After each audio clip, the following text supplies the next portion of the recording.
Welcome to the MommyZen podcast with Marianne Clyde. Hi, this is Marianne Clyde, and welcome to another episode of the MommyZen podcast.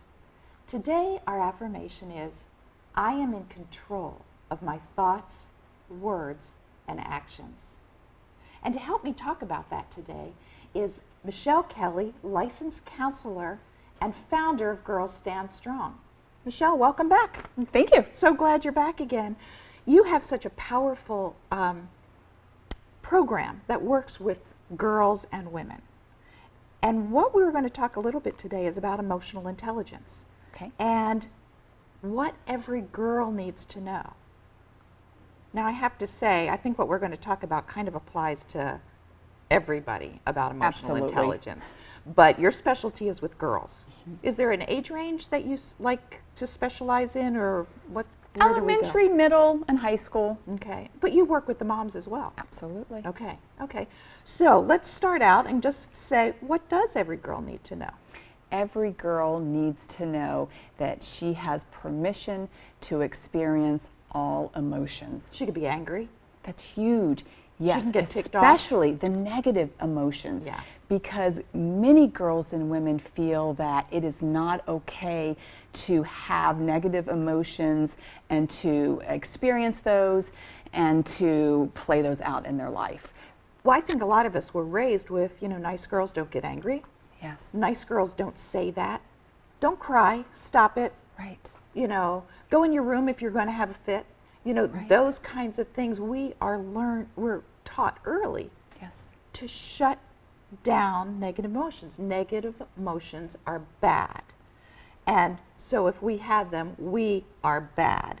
And we get these lies that we operate out of for the rest of our lives. Absolutely. And so what I'm hearing you say is that negative emotions are not bad, they just are.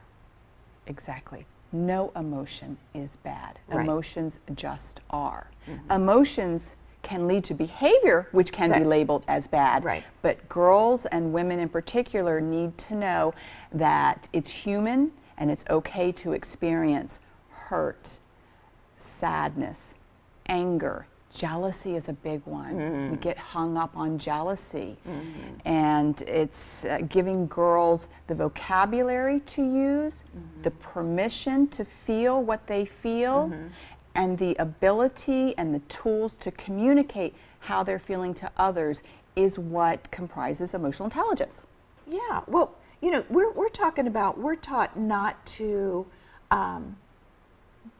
be angry, not to, I'll have all these negative, don't be jealous, don't be upset, don't get hurt, I didn't mean to hurt you, that kind of thing. But, on the other hand, as you were saying that, I'm thinking we actually are taught to shut down the good emotions too. Don't be giddy. I mean, what girl doesn't get giddy sometimes? Right. Or don't laugh so loud. Don't be so giddy. Don't make a fool of yourself. Right. And so it becomes okay to live in this little box of what looks and feels nice to others. And then we wonder why girls have such a struggle being authentic. Yeah. Stepping out of their comfort zone, raising their hand in the classroom. Mm-hmm. They are so fear-based, wondering how they will be perceived, how they will be judged. Yeah. It shuts them down. Yeah, and so they grow up into women who are shut down, who have relationship issues later. Right, and they don't know how to communicate.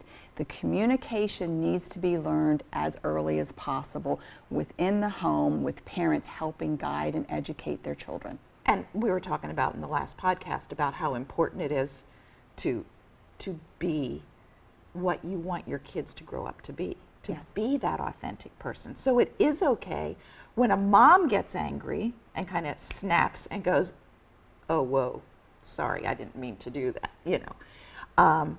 How do you teach girls to express their emotions? Say they are a victim of bad behavior by other people, bullying, mm-hmm. being left out. Mm-hmm. So, and she's hurt, she's angry, now she feels really cruddy about herself. How would she communicate that? I might encourage a girl to write, if she likes to write, to kind of journal mm-hmm. her feelings and what's been going on. Mm-hmm. But I also encourage her to just talk about it and get it out. That's very cathartic. So after we've done that, then I will help a girl to look at all the different options of how do you handle these emotions when you're feeling hurt, betrayed, sad, because we all have a range of emotions, a range of choices when it comes to figuring out how to deal with the situation. So we might do some role playing. We might figure out whether or not she wants to actually say something to the other person, or maybe it's just changing how she feels on the inside. Maybe it's about helping her change her body language, helping her hold her head up high when she walks through the classroom or through the lunchroom or down the hall. And that's huge. That is huge. You know, the way we carry ourselves is a really important thing, because it says to somebody else, I respect me. Yes. So I expect you to respect me too. You're beginning to change the power dynamic. Anyone who feels that they have been picked on or left out, whatever the situation may be, unintentionally kind of assumes a different body posture, and she gives off a message by how she carries herself. So even if a girl is not feeling that it's safe to talk to somebody else about a situation, she has the power to change herself, her emotions, her feelings, and the way she carries herself, which is the beginning part of change. Okay, so the first thing you would tell her is to change the way she carries herself. Absolutely. Okay. Even if she's not feeling good about herself or empowered, because that old saying, fake it till you make it, really applies here. So, because I also heard you say that you put out a certain kind of energy. And there's times when I'll even tell people to picture that there's a cloud of energy around you that's visible to others. Yes. You know, and is your energy, do you remember Pigpen from the Charlie Brown comic strip with all the, he was always this circle of dust around him. And I think if there's a feeling of being insecure and bad and, you know, stuff always happens, that you actually put that out. It's like an aroma you put out to other people, or not aroma. You know, it's either a fragrance or not. Yeah. And if you can picture that, I'm putting out a fragrant aroma. I'm putting out a confident aura, if you will, and that it's a beautiful color, and that other people want that, and that's what I can contribute to the world. I think that really Visualization is powerful. Yeah, yeah. So, okay, so perhaps they need to say something to someone. Absolutely. What girls tend to do is keep it inside, to keep the pain inside and to not share. Right. When they do share, they are most likely to share with a good friend, not with a parent or an adult who could actually help them, because there's a lot of shame involved, and that's one reason they don't want to share. So telling your story and talking about what has happened is very important. It's very healing, and it starts the process of, let's figure out what's going on here. How do I feel? Should I feel this way? Well, I do feel this way, and what can I do about it? That's right. Okay. So, and that leads into something that I was thinking too. What do I do about it? We, like you said earlier, is there aren't any bad feelings. Right. Certainly not healthy behaviors sometimes. So there are times when we have to suppress for a moment until we get home or until we move to another environment, and we have to get that frustration out, or it causes sickness and disease, you know, depression, anxiety, all kinds of stuff. So what is one way that physically a girl can release all that tension that's in her body? Exercise is great. Exercise works for everyone, to have a physical outlet for the energy that can build up in a person. But girls also need an emotional outlet. So they will need to find somebody that they can talk to, a trusted adult, or write and start journaling some of their feelings. Writing, journaling, talking, exercising, diet, I would think, helps too. Nutrition and diet, huge. And this is not amount so much as good, solid, healthy food that you eat. Absolutely. You know? So often we opt for the the comfort food. Right. You know? I'm a big believer in our nutrition affects how we feel and how we handle things in our life. It gives us almost an emotional internal strength and sense of balance. Right. So it should never be about weight. It's always about, Right. I respect myself. I want to feel healthy. When I feel healthy physically, I am healthy emotionally. And so therefore, I'm going to eat healthy foods. About taking care of yourself. Yes, it is. That's amazing. Is there any other final words that you want to share with maybe a parent on if you think your child needs a little tweak in the area of self-esteem?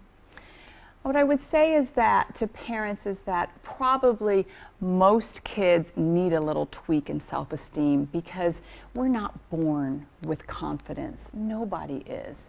It has to be developed and cultivated. It's a process, it's a journey. The sooner you can start talking to your child, start looking at your own sense of self-esteem and figure out if you need to work on yourself at the same time that your child is going down this And that's not road. a bad thing. No. That's a bonding It's a thing. human thing. It's a bonding thing. And eye contact, I think, is really, really an important thing in building a child's self-esteem. Yes. Just because we're so busy and we're so distracted, it's easy to yell from the other room, Michelle, come over here, or did you clean your room, and not really communicate and connect with you. Absolutely. So I think eye contact is a great way to start too. Absolutely. Okay. So they're going to encourage their kids to journal. They're going to encourage their kids to exercise. Not a bad thing for mom to exercise with their daughter. And eat healthy, another thing that mom can do with her daughter. And to talk to a trusted adult, not just your peers. Right. Because they're going to just validate whatever. Or they don't know how to help, Right. and they might lend a listening ear, which is a good thing. But a girl in this world needs guidance and support, and they need somebody who knows how to steer them in the right direction to help them feel supported, look at their options, make decisions, feel empowered, and move forward. Because moms do have a little more wisdom and experience and life experience than their daughters, and we should use that. Yes.